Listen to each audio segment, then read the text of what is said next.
வணக்கம். பொன்னியின் செல்வன் பாகம் 1. தலைப்பு மாயமோகினி. ஆரம்பத்தில் இருந்த அவ்வளவாக அனுதாபம் இல்லாமலே கரிகாலன் கதையை கேட்டுக்கொண்டு வந்த பார்த்திபனுக்கும் இப்போது நெஞ்சு உருகிவிட்டது. தன்னுடைய கண்களில் துளித்த கண்ணீரை துடைத்துக் கொண்டான். அரசே, ஒரு பெண்ணின் பேரில் ஏற்பட்ட காதலினால் இப்படிப்பட்ட துன்பம் உண்டாகக்கூடும் என்று நான் கனவிலும் கருதியதில்லை. இளவரசு பட்டாபிஷேகம் நடந்த அன்று இப்படி ஓர் அனுபவம் தங்களுக்கு நேர்ந்தது என்று எங்களுக்கெல்லாம் தெரியாது. ஆகையால் தாங்கள் மனசோர்வுடன் இருப்பதை பார்த்து ஆச்சரியப்பட்டோம். என்னவெல்லாமோ பரிகாச பேச்சுகள் பேசி தங்களை சந்தோஷப்படுத்தி பார்த்தோம். அதெல்லாம் இப்போது எனக்கு நினைவு வருகிறது என்றான். ஆம், நீங்கள் பரிகாச பேச்சு பேசினீர்கள். என்னை உற்சாகப்படுத்த பார்த்தீர்கள். என்னுடைய ஆட்சி காலத்தில் நான் செய்யப்போகும் மகத்தான காரியங்களைப் பற்றி பேசினீர்கள். இலங்கையிலிருந்து இமயம் வரையில் சோழ சாம்ராஜ்யத்தை அன்றைய தினமே விஸ்தரித்து விட்டீர்கள். இன்னும் கடல் கடந்து சென்று ராஜ்யங்களை கைப்பற்றினீர்கள். அந்த பேச்சுக்கள் எல்லாம் எனக்கு இன்னும் ஞாபகம் இருக்கிறது. அவ்வளவும் எனக்கு எவ்வளவு துன்பம் அளித்தது என்பது நினைவிருக்கிறது. பிறகு ஒரு நாள் என்னை நந்தினி பழுவூர் அரண்மனைக்கு கூப்பிட்டு அனுப்பினாள். போகலாமா வேண்டாமா என்று என் மனதில் ஒரு போராட்டம் எழுந்தது. கடைசியில் போவதென்று முடிவு செய்தேன். பல விஷயங்களில் எனக்கு தோன்றியிருந்த ஐயங்களை அவளை கேட்டு தெரிந்து கொள்ள விரும்பினேன். அவளுடைய பிறப்பின் உண்மையை தெரிந்து கொள்ள விரும்பினேன். அந்த புறத்தில் என் தந்தை அன்று மூர்ச்சையடைந்து விழுவதற்கும் அங்கே அவர் நந்தினியை அகஸ்மாத்தமாக கண்டதற்கும் ஏதேனும் சம்பந்தம் இருக்குமோ என்று சந்தேகம் கூட என் மனதில் தோன்றியிருந்தது. அன்றைய தினம் சக்கரவர்த்திக்கு விரைவில் மூர்ச்சை தெளிந்து விட்டதாயினும் மறுபடி அவர் பழைய ஆரோக்கியத்தை அடையவே இல்லை என்பது உனக்கு நினைவிருக்கும். நந்தினியுடன் பேசுவதிலிருந்து எனக்கு அதுவரை விளங்காத மர்மம் ஏதேனும் வெளியாகலாம் என்று எண்ணினேன். இதையெல்லாம் ஒரு வியாஜமாக வைத்து கொண்டேனே தவிர உண்மையில் நான் சென்ற காரணம் அவளிடமிருந்து காந்த சக்திதான். வேறு காரணங்களை கற்பித்து என்னை நானே ஏமாற்றிக் கொண்டு சென்றேன். பழுவேட்டரையர் ஊரில் இல்லை. அவருடைய அரண்மனையில் என்னை தடுப்பாரும் இல்லை. எனக்கும் நந்தினிக்கும் ஏற்பட்டிருந்த பழைய சிநேகிதத்தை பற்றி அங்கே அறிந்தவர்களும் இல்லை. இளவரசு பட்டம் கட்டி கொண்ட ராஜகுமாரன் பழுவூர் அரண்மனை ராணிமார்களிடம் ஆசி பெறுவதற்காக வருவதாகவே நினைத்தார்கள். அரண்மனை தோட்டத்தில் உள்ள லதா மண்டபத்தில் நந்தினியை நான் சந்தித்தேன். பார்த்திபா, கடற்பிரயாணம் செய்வோரின் அனுபவங்களை நீ கேட்டிருக்கிறாயல்லவா? சமுத்திரத்தில் சில இடங்களில் அளவில்லாத சக்தியுடனும் வேகத்துடனும் கூடிய நீரோட்டங்கள் இருக்குமாம். அந்த நீரோட்டங்களில் கப்பல்கள் அகப்பட்டு கொண்டால் சிறிது நேரத்திற்கு சுக்கு சுக்காய் போய்விடுமாம்.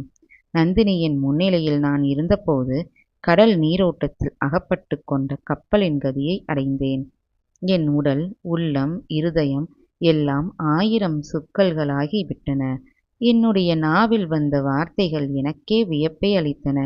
ஐயோ, இது என்ன இப்படி பேசுகிறோம் என்று நெஞ்சில் ஒரு பக்கம் தோன்றிக் கொண்டிருந்தபோது வாய் ஏதேதோ உளறிக் கொண்டிருந்தது. எனக்கு இளவரசு பட்டம் சூட்டியதை பற்றி நந்தினி தன் மகிழ்ச்சியை தெரிவித்தாள். எனக்கு அதில் ஒன்றும் மகிழ்ச்சி இல்லை என்றேன். ஏன் என்று கேட்டாள். இது என்ன கேள்வி கேட்கிறாய்? எனக்கு எவ்வாறு மகிழ்ச்சி இருக்கும்? நீதான் இப்படி அநியாயம் செய்து விட்டாயே என்றேன். நான் சொல்வது அவளுக்கு விளங்காதது போல் நடித்தாள். இவ்விதம் பேச்சு வளர்ந்து கொண்டே போயிற்று. என் அன்பை நிராகரித்தது பற்றியும் வீரபாண்டியனை காதலித்தது பற்றியும் அவள் மீது நான் குற்றம் சாட்டினேன். கிழவர் பழுவேட்டரையரை மணந்தது பற்றியும் குத்தலாக பேசினேன். இளவரசே, முதலில் தாங்கள் என் காதலை கொன்றீர்கள். பிறகு என்னை காதலித்தவனை என் கண் முன்னால் கொன்றீர்கள். என்னையும் கொன்றாலொழிய தங்கள் மனம் திருப்தி அடையாது போலிருக்கிறது. நான் உயிரோடு இருப்பதே தங்களுக்கு பிடிக்கவில்லை. நல்லது, என்னையும் கொன்று தங்கள் விருப்பத்தை பூர்த்தி செய்து கொள்ளுங்கள் என்று சொல்லி தன்னுடைய இடுப்பில் செருகியிருந்த சிறிய கத்தியை எடுத்து நீட்டினாள். நான் ஏன் உன்னை கொல்கிறேன்? நீ அல்லவா என்னை உயிரோடு வதைத்து கொண்டிருக்கிறாய் என்றேன். கடைசியில் இப்போது நினைத்து பார்த்தாலும் வெட்கம் தருகிற வார்த்தைகளை என் வாய் சொல்லிற்று. இன்னமும் கூட மோசம் ஒன்றும் நேர்ந்துவிடவில்லை. நீ ஒரு வார்த்தை சொல்லு. இந்த கிழவனை விட்டு விட்டு வந்து விடுவதாக சொல்லு. உனக்காக நான் இந்த ராஜ்யத்தை விட்டு வந்து விடுகிறேன். இருவரும் கப்பல் ஏறி கடல் கடந்து தூர தேசத்துக்கு போய்விடுவோம் என்றேன். நந்தினி அதைக் கேட்டு பயங்கரமாக சிரித்தாள். அதை நினைத்தால் இப்போது கூட எனக்கு ரோமம் சிலிர்க்கிறது. கடல் கடந்து தூர தேசத்துக்குப் போய் நாம் என்ன செய்வது என்கிறீர்கள்? விறகு வெட்டி பிழைக்கவா அல்லது வாழைத் தோட்டம் போட்டு பிழைக்கவா என்றாள். அதெல்லாம் உனக்கு பிடிக்காதுதான்.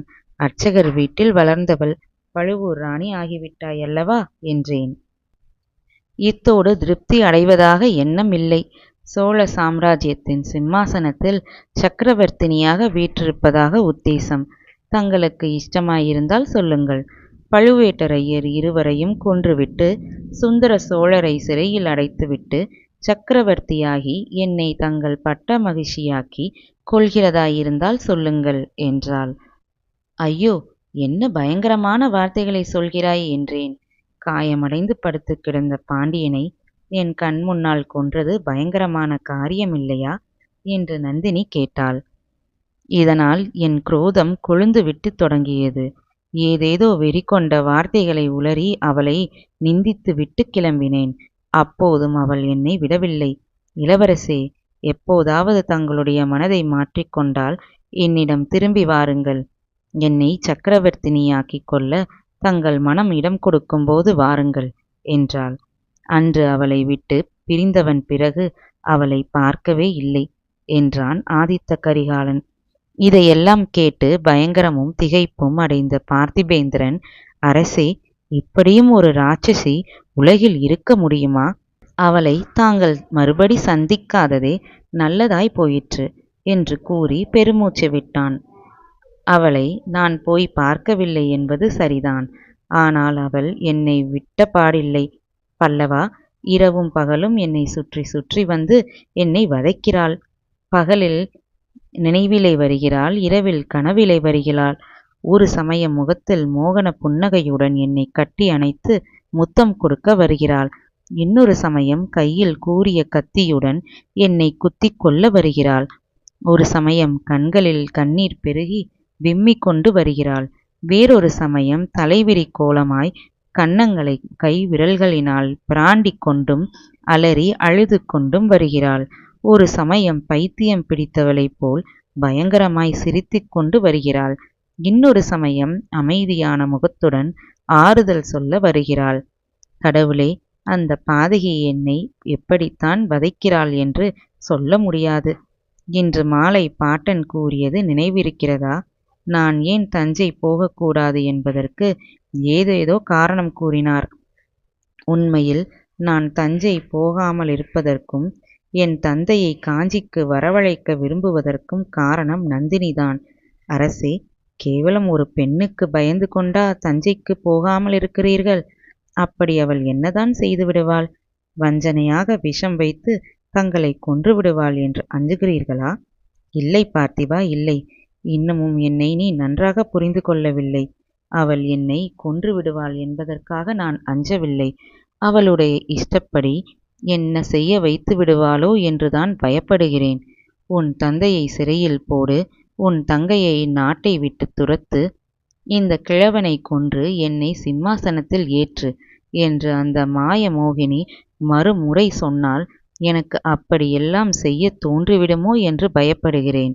நண்பா, ஒன்று, நந்தினி சாக வேண்டும், அல்லது நான் சாக வேண்டும், அல்லது 2 பேரும் சாக வேண்டும். இல்லாவிடில் இந்த ஜென்மத்தில் எனக்கு மன அமைதி கிடையாது என்றான் கரிகாலன். அரசே, இது என்ன பேச்சு? தாங்கள் ஏன் சாக வேண்டும்? எனக்கு அனுமதி கொடுங்கள். இலங்கைக்கு அப்புறம் போகிறேன். உடனே தஞ்சாவூர் சென்று அவளை கொன்றுவிட்டு வருகிறேன். ஸ்ரீஹஸ்தி தோஷம் எனக்கு வந்தால் வரட்டும். அப்படி ஏதாவது செய்தால் உன்னை என் பரம வைரியாக கருதுவேன். நந்தினியை கொல்லத்தான் வேண்டுமென்றால் என்னுடைய இந்த கையினாலே அவளை கொல்லுவேன். கொன்றுவிட்டு என்னையும் கொன்று கொண்டு மாளுவேன். வேறொருவர் அவளுடைய சுண்டு விரலின் நகத்துக்கு கேடு செய்வதையும் என்னால் பொறுக்க முடியாது. நண்பா, நீ நந்தினியை மறந்துவிடு. அவளை பற்றி நான் சொன்னதை எல்லாவற்றையும் மறந்துவிடு. பாட்டன் சொன்னபடி நீ நாளைக்கே புறப்பட்டு இலங்கைக்குப் போ. என் சகோதரன் அருள்மொழியை எப்படியாவது வற்புறுத்தி இங்கே அழைத்து வா. அவனை இங்கே இருக்க செய்வோம். பாட்டனும் பேரனும் யோசித்து என்ன செய்ய வேணுமோ செய்து கொள்ளட்டும். நான் இலங்கைக்கு செல்வோம். மீண்டும் கப்பல் ஏறி பெரும் படையுடன் கீழை கடல்களில் செல்வோம். சாவகம், புஷ்பகம், கடாரம் முதலிய தேசங்களுக்கு சென்று வெற்றி கொடி நாட்டுவோம். பிறகு மேற்கே திரும்புவோம். அரபு, பாரசீகம், மீசிரம் முதலிய நாடுகளுக்கு சென்று அங்கெல்லாம் தமிழர் வீரத்தையும் புலிக்கொடியையும் நிலைநாட்டுவோம். பார்த்திபா, அந்த நாடுகளில் எல்லாம் கற்பு என்னும் கட்டுப்பாடு இந்த நாட்டில் உள்ளது போல் கிடையாது என்பது உனக்கு தெரியுமா?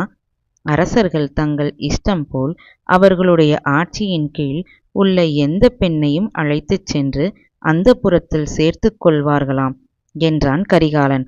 பார்த்திபன் இதற்கு மறுமொழி சொல்வதற்குள் திருக்கோவலூர் மலையமான் அங்கு வந்து சேர்ந்தார். அரவான் கதையைப் போல் அற்புதமான கதை இந்த உலகத்திலே கிடையாது. நீ இப்போது சொல்லிக் கொண்டிருந்த எந்த நாட்டிலும் கிடையாது. ஆனால் இன்னுமா நீங்கள் தூங்காமல் பேசிக் கொண்டிருக்கிறீர்கள்? பார்த்திபேந்திரா, நாளைக்கு இலங்கைக்கு புறப்பட வேண்டும் என்பது உனக்கு நினைவிருக்கிறதல்லவா என்றார். அதை பற்றித்தான் தூங்காமல் பேசிக் கொண்டிருக்கிறோம் என்றான் பார்த்திபேந்திரன். நன்றி.